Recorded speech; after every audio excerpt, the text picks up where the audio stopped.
ठकराडू news ठकराडू में पसंद जो परणो कंदड़ जोड़ो प्रेस क्लब पहुंची तहफ़्फ़ुज़ की अपील कई है। कोट अलाबख्श पिताफ़ी के रहवासी नौजवान रहमतुल्लाह पिताफ़ी सां 4 ॾींहं अॻु सेशन कोर्ट घोटकी में पसंद की शादी कई हुई।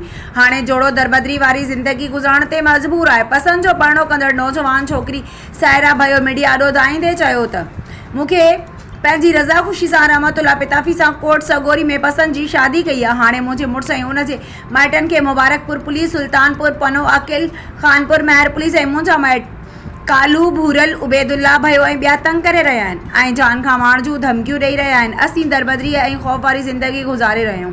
पसंद जी शादी कंदड़ जोड़े एसएसपी सखर, एसएसपी घोटकी ऐं ॿियनि आला अख़्तियारनि खां मुतालबो कयो त असांखे हिरासा कंदड़नि ख़िलाफ़ कानूनी कार्रवाई करी असांखे तहफ़्फ़ुज़ ॾेई जान बचाई वञे। मुंहिंजो नालो आहे हाजी करीमदार। असां रात जा भाया आहियूं, शिकारपुर में रहंदा आहियूं। मूंखे तलाक मिली आहे, 8 महीना थी विया। मां पंहिंजी माफ़ी जे दर वटि वियमि ऐं मां रहमतुल्लाह पिताफ़ी सां शादी कई आहे। न को ज़बरदस्ती आहे, कुझु बि न आहे। मां पंहिंजी मर्ज़ी में शादी कई आहे। हाणे मूंखे मुबारकपुर पुलिस, सुल्तानपुर पुलिस, पने जी पुलिस असांखे तंग थी करे ऐं असांजा माइट बि मूंखे तंग था करनि। भूरल खान, कालू खान, बाबू खान, मुंहिंजो भाउ उबैदुल्ला भयो, उहे बि मूंखे था तंग करनि। माना असांजा माइट ॾाढा तंग था करनि। कोई ज़बरदस्ती न आहे। मां पंहिंजी मर्ज़ी में शादी कई, असांखे जीअण